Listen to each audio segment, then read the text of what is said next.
미국에서 정교수 시험을 통과한 교수를 대상으로 한 연구에서 정교수가 된 후 느낀 행복감은 단 3일간 지속되었다고 합니다. 20여 년 동안 치열한 경쟁에서 살아남은 결과 행복감이 고작 3일 뿐이라면 그렇게 성공할 때까지 우리의 모든 행복을 저당 잡히듯 미뤄야 하는 것일까요? 결국 우리가 알 수 있는 한 가지는 성공해서 행복해지는 것이 아니라 행복한 사람이 성공한다는 것입니다. 그렇다면 우리 인생을 진정으로 행복하게 하는 것은 무엇일까요? 사도 바울은 이렇게 말합니다. 유대인이나 그리스인이나 차별이 없습니다. 동일한 주님께서 모든 사람의 주님이 되시며 그를 부르는 모든 사람에게 풍성한 복을 주십니다. 그런데 바울은 이러한 놀라운 부요함, 풍성한 복이 주를 부르는 모든 사람에게 누구에게나 차별 없이 주어진다고 선언합니다. 성경에 이르되 누구든지 그를 믿는 자는 부끄러움을 당하지 아니하리라 하니 누구든지 주의 이름을 부르는 자는 구원을 받으리라.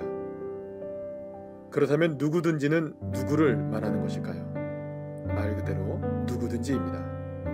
어떤 사람이든 어떤 상황에 놓여 있든 그 사람의 출신이 어디이든 얼마나 배웠든 가졌든 건강하든 혹은 그렇지 않든 그 어떤 조건이나 상황에 차별 없이 누구든지 예수님을 믿기만 하면 부끄러움을 당하지 않게 되고 누구든지 예수의 이름을 부르기만 하면 구원을 받는다는 것입니다.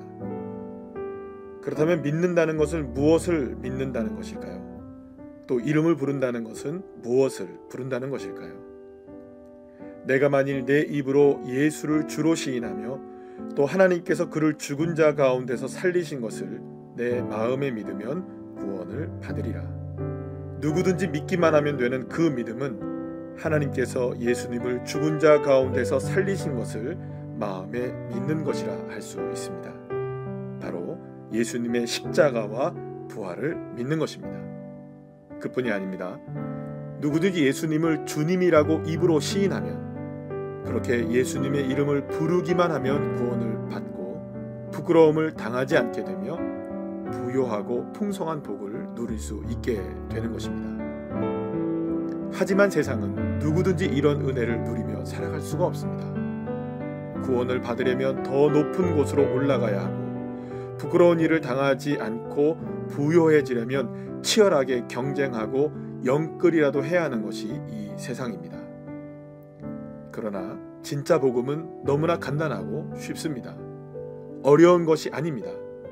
누구든지 주님을 믿고 누구든지 주님의 이름을 부르기만 하면 구원을 받고 부끄러운 일을 당하지 않고 부요하고 풍성한 복을 누리게 되는 것입니다. 이것이 복음입니다. 그래서 우리는 오늘도 계속 걸어갑니다.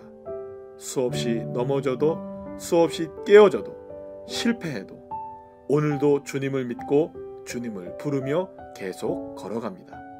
그리고 그 길 어디에선가 나를 기다리고 있는 주님의 숲에 안겨 주님의 풍성함과 부요함 가운데 내가 있음을 보게 될 것입니다.